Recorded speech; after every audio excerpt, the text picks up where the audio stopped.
I love Mohammad Rafi. कौन सा मोहम्मद रफ़ी साहब मेरे लिए कोई खास गीत भी आपके साथ? उनका पहले गाना मेरे लिए गाया था, जाने क्या ढूंढती रहती हैं ये आंखें मुझ में, राख के ढेर में शोला है ना चिंगारी है, फिर जीत ही लेंगे बाजी हम तुम खेल अधूरा छूटे ना। फिर कितनी पिक्चरें गनवाऊं, सब में जहां जहां वो आए वो लगता था वो मेरी तरह से चेंज भी थोड़ा सॉफ्ट भी कर लिया था उन्होंने, जाने क्या ढूंढती रहती हैं। तो वो जज जाते थे, दिलीप साहब के लिए गाते तो लगता दिलीप साहब ही कर रहे हैं, शम्मी कपूर के लिए गाता तो शम्मी कपूर लग रहा था। बाकी भी अच्छे हैं, मैं किसी की बुराई नहीं करूंगा, सब अच्छे हैं, लेकिन मैं तो मोहम्मद रफ़ी साहब मेरे ख्याल से एज ए प्लेबैक सिंगर हिंदुस्तानी फिल्मों में मैं उनको नंबर 1 बोलूँगा। रफ़ी साहब तो आई थिंक वो जिस जगह पर हैं और जो धुन के ऊपर उन्होंने जो गाना गाया हीरोज़ के लिए, हमारे टाइम के हीरोज़ के लिए, वो सारे गाने अमर हैं। वो गाना दोबारा बन नहीं सकता। और रफ़ी साहब ऐसे एक सिंगर थे,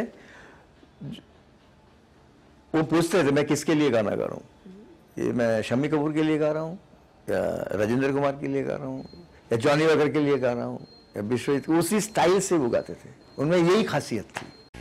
देखिए साहब, रफ़ी साहब जैसा सिंगर वैसे मेरे ख्याल से तो ना कभी पैदा हो सकता है, ना कभी पहले हुआ था और ना कभी हो सकता है।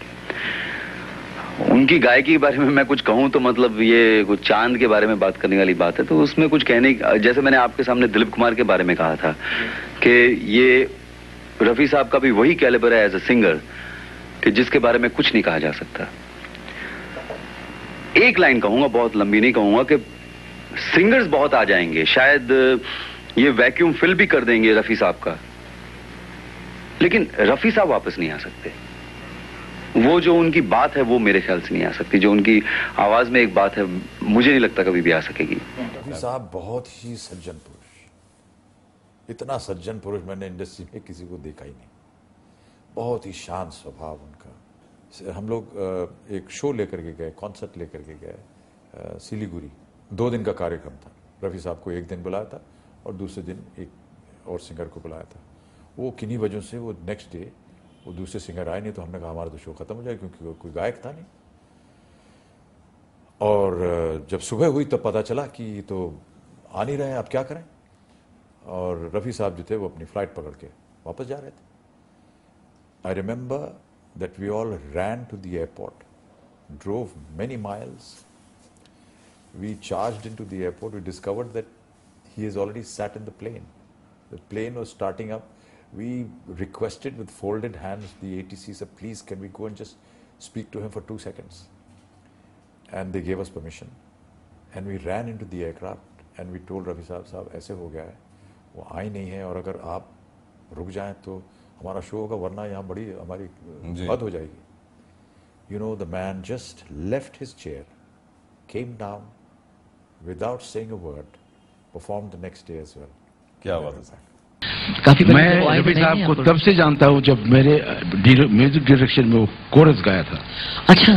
But then I appreciate his लगाव, लगन and everything, you know, from where to where you went. And कमाल की बात है, जब रफ़ी साहब गुजर गए तो नौशाद साहब मुझे टेलीफोन किया रात के 12 बजे जी, बोले बन्ना साहब सुना आपने रफ़ी गुजर गया? बोले ये कैसे हो गया एकाएक? बोले हार्ट अटैक आ गया।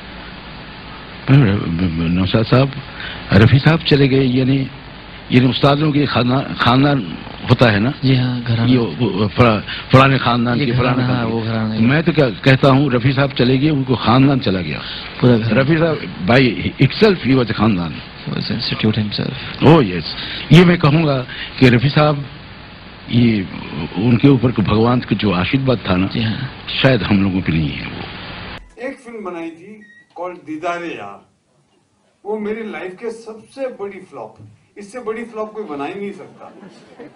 उसका पहला गाना हमने रिकॉर्ड किया था रफ़ी साहब से।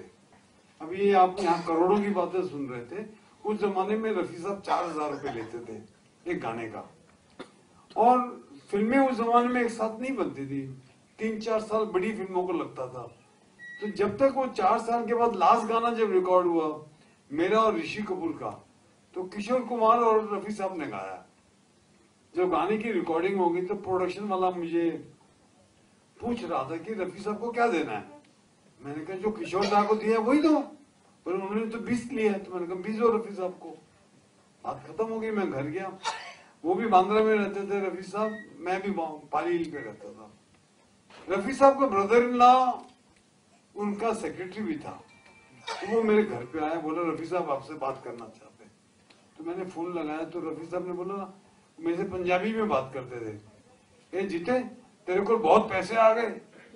मैंने क्या हुआ रफी साहब? बोला कितने पैसे दिए तूने? मैंने कहा 20 दिए। क्यों? मैंने कहा जो दादा को दिया वही आपको दिया। उनका जो ब्रदर इन लॉ आया था वो 16,000 रुपए लेकर आया। मैं बहुत खुशकिस्मत हूँ कि साथ में काम करने का मौका मिला। मुझे बहुत प्यार करते थे वो। खुशकिस्मती ये भी है कि मैंने उनके साथ 2 गाने भी गाए हैं। भगवान के आदमी थे वो। में एक गाना था मदहोश दिल की धड़कन। उस गाने के अंतरे में मैं रफी साहब का वो गाना खाली नहीं, क्रिमिनल का एक गाना था तू मिले दिल खिले, उसमें भी मैं रफी साहब का स्टाइल एडप्ट किया था। उसमें अंतरे में जो मैंने बिखरा जुल्फे सो जाऊं, ये जो है ना, ये रफी साहब का स्टाइल था जी। तो रफी साहब से मैंने वो सब चीजें सीखा था। ठहराव जो होता है ना, कोई गाना जैसा कि आज मौसम बड़ा बेईमान है, बड़ा बेईमान है आज मौसम, होने वाला कोई है तूफान है, बड़ा तूफान है आज मौसम। कोई भी आवे गाना, हुई शाम उनका ख्याल आ गया, हुई जिंदगी का मलाल आ गया। ये ठहराव रफी साहब छोड़ के किसी के पास था ही नहीं। रफी साहब जैसा singer, versatile singer in my film, my career, ही सैंग। थोड़ा कम गाया, किशोर कुमार जी पूरा गाना गा के गया। रफी साहब जो डिफरेंट गाना गाया, लाइक नथिंग इज इम्पॉसिबल, तारा रा रा रा रा रा, रॉक सॉन्ग था। इन जख्मी मैं, किशोर कुमार, रफी साहब गाए थे तीनों मिलके। क्या बात है? एक साथ तीनों माइक, एक माइक पे पूरा। खाली मेरा, ये तो मेरा जो भी गाना गाया, बाहर हो फूल बरसा हो, कौन गा सकता है? क्या बात? हम काले हैं दिल वाले हैं, चाहे कोई मुझे जंगली कहे। हाँ, किशोर मामा मोहम्मद रफी साहब से जो सीखा, जब मैं गाना गवाते थे, उन्होंने जब वर्डिंग को थ्रो करते थे, एक गाने को सोच के गाना गाते थे।